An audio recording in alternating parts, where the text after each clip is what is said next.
Welcome to today's Global Connections program. I'm Bill Miller. Today we're going to focus upon Indigenous peoples, especially Indigenous peoples in the northern part of Finland, and look at some of the issues they're dealing with, such as climate change, human rights, whatever the case might be. There's so many different issues confronting not only Indigenous peoples, but people all around the world. My guest today is an expert on these topics. My guest today is Ms. Anne Nuorgam. Anne Nuorgam of Finland is a long-term Sami politician who holds a Master's of Laws degree. She has been a member of the Saami Parliament of Finland since 2000, and she's also the head of the Sami Council's Human Rights Unit.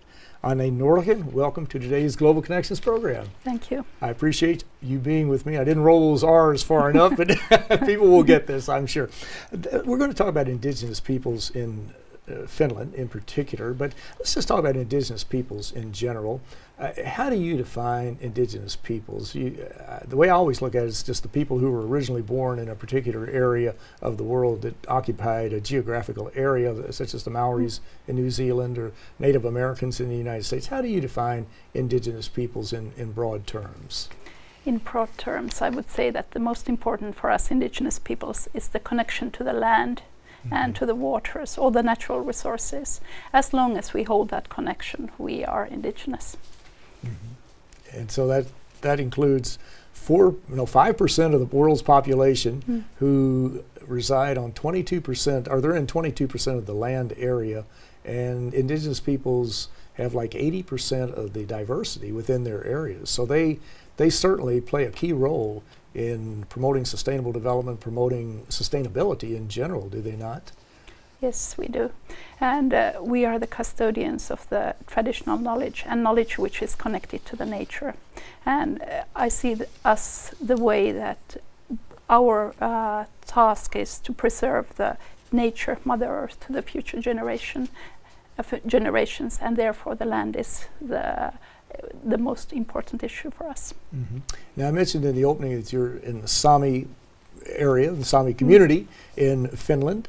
How many Indigenous groups are there within Finland, and then how large is the Sami community? It's not just in Finland. I guess it goes over into Sweden and Norway and into Russia and maybe elsewhere too, I'm not sure. But how many do you have, and how far does it expand? We Sami, we live in, as you said, in 4 countries, in Finland, Norway, Sweden and Russia. And we are about 1,000 in total. And in Finland we are about 10,000. And we cover from mid-Norway and Sweden until the northwest of Russia, that area we span. And we speak about 9 different languages. And the most typical Sami livelihood is reindeer herding. But I don't myself come from reindeer herding family. I come from salmon fishing family. A salmon fishing family, yes. Right. Now, is this the, my geography is off. It's been a while since I looked at it. Is this the Lapland areas that would be considered in that particular region of the world? Exactly. It's a little bit wider than the Lapland, which is called Lapland. But it is the most typical in English is the word Lapland, but we call ourselves, our area, Sami land. Sami land, yes. Right. Now, you've got Sami Indigenous peoples in 4 countries. How do you coordinate that? Do you have you have the Sami, you have the Council on Human Rights and the Sami Parliament. Do you bring in people, Samis from other countries, to be part of the Parliament, or is that just for Finland? We have 3 different Sami parliaments, and the oldest one is in Finland. It was established already 1973. So we have celebrated our past 40 years anniversary. Soon are going to have the 50 years. And then in Norway, the Sami Parliament was established 1989 after the Alta Dam marches and demonstrations. And in Sweden is the youngest Sami Parliament, 1993. Unfortunately, there is not officially recognized Sami Parliament in Russia yet, but there have been people have tried to establish that, but it has been quite difficult in Russia. And do they meet? Please continue. Yes. And then us in 3 Sami parliaments, we have a joint cooperation body which is called the Sami Parliamentarian Council. And it corresponds to the Nordic Council of Ministers, the same kind of structure of cooperation. And through that we work internationally, but of course sometimes we work directly from the parliaments. And for example, in Finland we have the Act on Sami Parliament, which states that the Sami Parliament represents Sami people both nationally and internationally. So there we have a exception compared to the other Sami parliaments. We are entitled to represent ourselves internationally as well. And the Sami Council then, on the other hand, it covers 4 countries, has NGO members, and it's an NGO body for the Sami cooperation. And that's an old one. It was already established in 1953. So we consider Sami Council to be the mother of the Sami parliaments. Okay, and then you interact with the parliament, the Finnish parliament, the Swedish parliament, the Norwegian parliament, and the Russian assembly, I guess is what we say. So you're interacting with all 4 of those bodies. Yes, and it's a couple of months ago in February we celebrated our 100 years of international cooperation across borders. So we had a huge Sami gatherings in Norway in February. 6th of February, which is our national day, and in all these 3 countries, in Sweden, Finland and Norway. And these Sami parliaments, they work towards their own national parliaments, but of course they cooperate across the borders. And the most important task for the Sami parliaments have been recently that the 3 Nordic countries decided that upon the requests of the Sami parliaments to draft a Nordic Sami Convention. And the aim of the Nordic Sami Convention is to harmonize legislation in Finland, Sweden and Norway. And there is a draft ready at the moment. But unfortunately we didn't get Russia to join to the cooperation. That would have been magnificent. So you have 3 of the 4 countries that are participating, yes. Well, we've talked about there are so many issues confronting people all around the world, Indigenous peoples, everybody. We look at climate change, we look at human rights violations, we look at illiteracy, we look at poverty, that type of thing. What are some of the major issues that your community is dealing with in the Sami community? Of course, the climate change, it has a huge impact on us. Because we all know that the Arctic the temperature is growing in the Arctic region, and that has a huge impact on our livelihoods, both reindeer herding and fishing, and for example, and also to the nature. And I come from the most northern community from Finland, so one of the impacts is that when we don't have cold enough weather, we get worms which eat the trees and they die. So there are huge areas where the vegetation is gone and the trees have died. So it takes years and years that the berries grow again and there is enough lichen, reindeer food for the reindeer. So and then it means that we have to have 36 point something minus at least 3 days a year. So in order the worms to disappear, so that they won't grow next summer and eat all the vegetation. But unfortunately we have vast areas where the trees have died because they are up so high in the tundra. And climate is getting warmer and warmer. And the permafrost is disappearing. It certainly is. In Alaska, was just as one example, we see where the permafrost is melting and communities, the Inuit communities are actually sinking into the sea. Are you having that problem yet, or are there communities that the permafrost is melting so fast that the buildings are starting, or the structures are starting to collapse or sink? No, we don't have that yet in our region because we have the Gulf Stream which warms up a little bit the temperature. But unfortunately our peribicking areas are disappearing because the swamps, they melt, so water just comes. So we have the influence of the melting permafrost, but not in such an extent than in Alaska. One other problem that we've been hearing a lot about lately has been with the melting ice caps, that there's methane that's under the sea, and when the ice goes, the methane comes out, and of course methane, as I understand it, leaves a much bigger carbon footprint, plus it's lethal. Apparently it's very dangerous. Has there been any movement, or the folks, are you looking at that as a problem, or has it been a problem up to this point? Maybe that's something that's 5 or 10, 15 years down the road, but it is certainly one that's looming on the horizon. I would say that's looming in the horizon. We haven't had yet incidents of methane in our region. Well, that's good. That's good. But you're right. You're absolutely right. The permafrost and the ice is just melting way too fast. And for years we heard, well, it's natural. Well, that's not natural. It may be a cycle, but we're contributing to it. 97% of the climate scientists believe that we are a large part of this problem. And they said, well, even if the Arctic melts, you've got Antarctica, which is not melting. Well, now Antarctica is melting. And so now we've got the problem at the southern pole that we're having at the northern pole. So it's a major problem. Well, let's talk about the Sami community a little. What are some of the cultural aspects of the Sami community? Types, you mentioned reindeer herding, you mentioned salmon fishing, that type of thing. What are some of the other economic activities that are underway in your area of the world? Yes. As I mentioned, reindeer herding and salmon and fishing, they are important. Sea fishing also on coastal areas.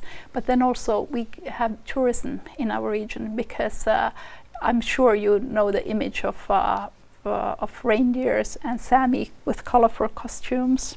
So that's we have lots of tourism, and of course the northern lights are very popular, very visible in our region. So we get lots of Asian tourists to see the northern lights, and they start from September until late spring, April. So we get lots of people looking at them. Is tourism one of the largest industries in your area? Yes, it is one of the largest industries, and of course we have public administration is the other one, but we don't have that much this kind of extractive industry or anything like that in Finland, in the Sami region of Finland, because we have had quite good legislation safeguarding the rights of the Sami people. In Finnish legislation, there is very strong emphasis on free, prior and informed consent. So every time there was a multinational diamond company who tried to come to my region, they found huge amounts of diamonds there. But since the community didn't give consent, the company pulled out. So we have very strong legislation protecting our regions. That's very good. That's exceptional in this world. When you hear during the permanent forum that how the extractive industry is taking over the indigenous areas and how serious the problems are. It certainly is. Well, you're watching Global Connections Television, which is a privately funded, independently produced program. The opinions expressed on Global Connections are solely those of the moderator and his guests. We'd invite our viewers to go to our website at www.globalconnectionstelevision.com to view previous programs. Also, if you're involved with a PBS or community access television station, or perhaps a university that has an intra-campus television hookup, or you just have a website and you like our shows and want to share them with people in your community, go to the website, our website, and download the shows. Global Connections Television is provided free of charge, at no cost, as a public service to help us better understand how international issues impact us no matter where we live. Today we're looking at Indigenous peoples, and we're looking at the Sami peoples in particular in northern Finland, in Norway, Sweden, and Russia, and some of the major problems that they're confronting and how they really have dealt with so many tremendous issues, and more to come in the future that are going to affect all of us. But my guest today is an expert on these topics. My guest today is Nuorgam of Finland. She is a longtime Sami politician who holds a Master of Laws degree. She has been a member of the Saami Parliament of Finland since 2000 and is also head of the Sami Council's Human Rights Unit. And they were talking about the situation with the Sami people in your area of the world. And of course, this is a microcosm. What we're talking about today could be with people at the headwaters, the Amazon in Brazil. It could be peoples in the Philippines, Indonesia, wherever. Not with ice, I'm not saying that. But some of these problems with climate change and what have you. Let's talk a little bit about why you are in New York this week at the UN Permanent Forum on Indigenous Issues. This is, what exactly, what is that, and what has transpired over the past 2 weeks, basically, shall we say? The Permanent Forum is an advisory body to the ECOSOC, Economic and Social Council, and we give advice on issues concerning Indigenous peoples and their rights. Exactly, and our viewers can go to un.org/indigenous to get more information on this particular group within the UN system. Now, this has gone on, I think, for 16 years. Is that right? Is this the 16th conference that they've had on Indigenous issues and bringing and really focusing the spotlight on these problems? How important is that to help elevate the discussion on these issues? It is crucial because the Permanent Forum brings the Indigenous issues to the agenda of the United Nations. And even though you, in the beginning of the show, you told how important we are to the biodiversity of the world, but when we look at our issues, how they are dealt in the United Nations, it's quite a small number. So our importance to the biodiversity doesn't correspond to our political importance. So this is a good way of enhancing the Indigenous rights at the UN. And this week, as I understand, these past 2 weeks, you're dealing with the UN Declaration on the Rights of Indigenous Peoples, called, the acronym is UNDRIP. And so what exactly is this declaration that you're focusing on? This declaration was adopted by the General Assembly 2007. So now this year we are celebrating 10 years of the existence of the declaration, which defines our rights in all levels of the life, starting from the self-determination, land rights, education, languages, and so on. And we Indigenous peoples, we use this as a minimum standard for our rights. Of course, in each country they can be further elaborated, developed, but this is the minimum Bible of the minimum standards of Indigenous rights. And so we have been during this meeting we have been looking how the rights have been implemented in each of the Indigenous 7 of the socio-economic regions and nationally in each country. And for example, in Finland and in Norway, we have heard that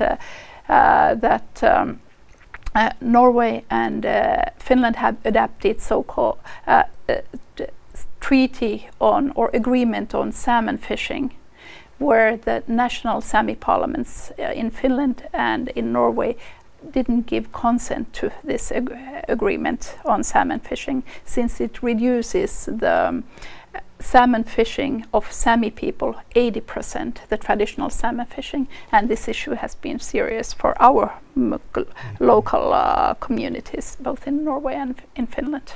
It reduced the catch by 80% of the salmon fishing? Is that correct? They reduced the fishing time by 80%, meaning that also the catch should be reduced proportionally. Yes.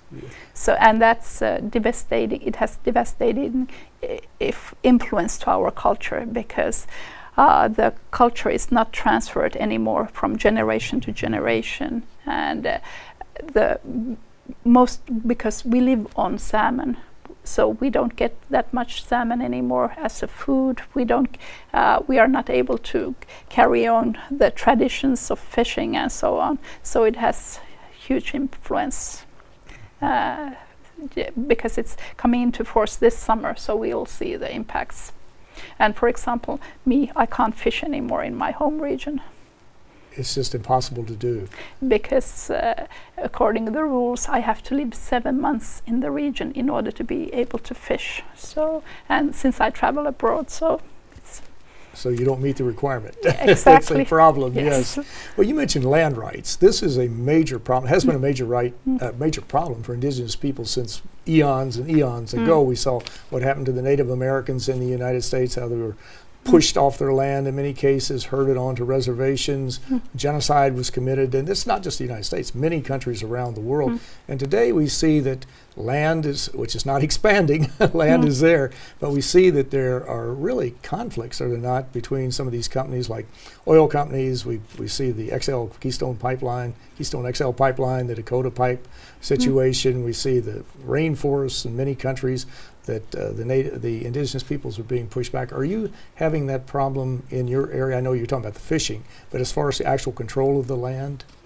Unfortunately, our control of the land has been decreasing all the time because the Nordic governments have adapted new legislation and they have tighter environmental legislation. So our influence to control our own lands has been diminishing during the past decades. And there isn't much we can do about that, except take issues to the courts and to the international treaty bodies. And that's what we are doing. Unfortunately, in Finland, we are not living in that kind of political climate which is favorable for Sami people. It's opposite. Now is the time that environmental rights and are protected, but not the indigenous rights. So our rights suffer when the environmental issues, our environmental is protected. And so in order to defend our culture, we have taken issues to the courts. Which is a logical way to do it. It's one of the few ways of recourse that you have. In 1994, the United Nations General Assembly declared August 9th the Day of Indigenous Peoples around the world. How important is that day to focus attention? We should be focusing all 365 days on Indigenous peoples' issues, because your issues are other people's issues too, to a large degree. But how important is it to focus on that particular day and to see what is happening with Indigenous communities in every part of the world? It is very important because that's the one possibility to distribute information on Indigenous peoples, like the Permanent Forum is doing, that it gets our issues on the table or the agenda of the newspapers, media, at least for one day of the year. And we hope that in a positive manner, not always in the negative way. And again, if our viewers would like more information on what the Indigenous Forum is doing, they can go to un.org/Indigenous and learn more about the topics that we've been discussing. Well, as you look forward, what do you see as the major, I know climate change is probably all of our most devastating problem is out there looming, but what do you see as the major problem in moving forward on the discussion of the issues that apply to Indigenous peoples and how to treat them and how to deal with them fairly and equitably so that everyone benefits? During these past weeks, one of the most serious issues we have been discussing is that all this extractive industry on the indigenous lands, because in many cases the people are relocated by force or some other way, and they are not given their consent to the extractive industry, and so they cannot be developing their own clans and areas. So that's something which we have to tackle with and take seriously and find solutions how to work from now on. And we have heard statements from the indigenous peoples, also from the human rights defenders, when they are trying to defend the lands of indigenous peoples, and the sad stories around the world. And those are the issues. We hope that we could find a mechanism between indigenous peoples and, on the other hand, for member states of the United Nations and extractive industries to mediate, to get solutions to live peacefully. And we're going to have to focus more on these, especially with the increasing population. We see the population is supposed to go from 7.3 billion to at least 9.2, 9.3 billion by 2050. But Ani, I want to thank you so very much for bringing us up to date on what is happening in your particular area of the world and some of the major challenges you're confronting and how we all need to be aware of this and to focus on what's happening to Indigenous peoples. But I want to thank you so very much for a very interesting and a very informative program. Thanks. Thank you. I'm Bill Miller. Thank you for joining us today on Global Connections Television.